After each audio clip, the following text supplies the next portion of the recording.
Hello বন্ধুরা, আজ আমি বানাবো পালং শাকের সেদ্ধ কুলি। প্রথমে পালং শাকটাকে আমি ধুয়ে নিয়েছি। এখানে বসিয়ে দিয়েছি কড়াইতে জল। জলটা গরম হয়ে গেলে দিয়ে দেব আমি পালং শাক। এখানে পালং শাকটা দিয়ে দিয়েছি। এটাকে আমি একটু ঢেকে দেব। পালং শাকটাকে আমি ঢেকে দিয়েছি। এটা কিছুক্ষণ সেদ্ধ করে নিতে হবে।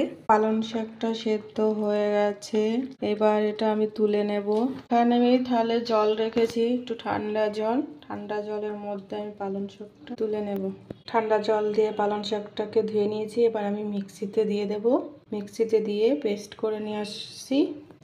তোমাদের যদি মিক্সি না থাকে পাটায়ও বেটে করতে পারো। আমি মিক্সিতে দিয়ে দিচ্ছি। পালং শাকটা পেস্ট করে নিয়েছি। দেখো কি কি লাগছে।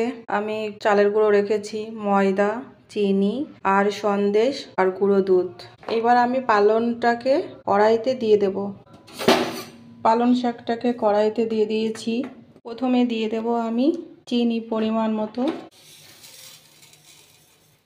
এখানে চিনি দিয়ে দিয়েছি। চিনি দিয়ে ভালো করে এটাকে নেড়ে চেড়ে নেব। চিনিটা গলে গেলে তারপরে দিয়ে দেব আমি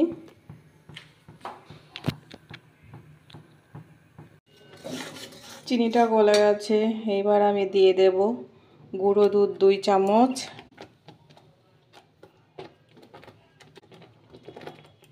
দিয়ে দিয়েছি গুঁড়ো দুধ। গুঁড়ো দুধটাকে দিয়ে ভালো করে মিশিয়ে নেব। গুঁড়ো দুধ দিয়ে ভালো করে মিশিয়ে নিয়েছি। এবার দেব আমি চালের গুঁড়ো আর দিয়ে দেব আমি ময়দা সামান্য একটু। দিয়ে এটাকে আমি সুন্দর করে একটা, কতটা সুন্দর হয়েছে দেখো, সবুজ সবুজ। এবার এটা আমি প্লেটে তুলে নেব। প্লেটে তুলে নিয়ে এটাকে আমি সুন্দর করে একটু মেখে নেব। যেহেতু গরম, হাত দেওয়া যাচ্ছে না। একটু ঠান্ডা হলে সুন্দর করে আমি লেচি কেটে নেব। দেখো কত সুন্দর করে লেচি কেটে নিয়েছি। এবার আমি পিঠাটা বানানোর জন্য বসে পড়লাম টেবিলের পরে। এখানে বসে বসে এবার বানিয়ে নেব কুলিগুলো। আর ওদিকে বসিয়ে দিয়েছি গরম জল। কতটা সুন্দর হয়েছে দেখো, সবুজ সবুজ। কুলি পিঠে এভাবেই বানিয়ে নেব। বেলে একটু তেল দিয়ে বেলে নিতে হবে।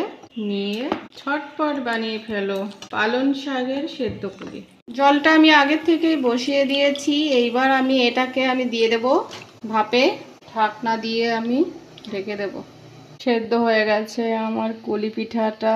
এবার এটা ঠান্ডা হলে আমি একটা প্লেটে তুলে নেব। হয়ে গেছে আমার পালং শাকের সেদ্ধ কুলি। তোমাদের যদি ভালো লাগে সেদ্ধ কুলি খেতে, কমেন্ট করে জানিও পিঠেটা কেমন হয়েছে।